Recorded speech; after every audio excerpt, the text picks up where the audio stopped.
Dalawang shows, binigyan na ng deadline. Viral ngayon ang balita sa online world ang hindi lang isa kundi dalawang show ang posibleng hindi na magtagal sa isang TV network.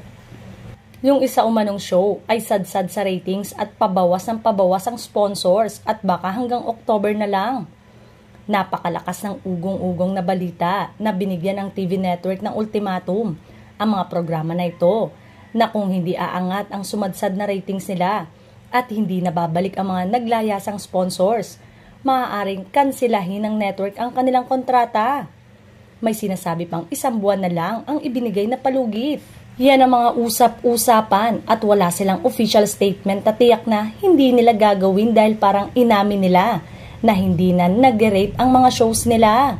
Kung sa bagay, ang agreement maaaring pakialaman, pwedeng sabihin na may lumabas na nakakasira sa network na pwedeng i-terminate.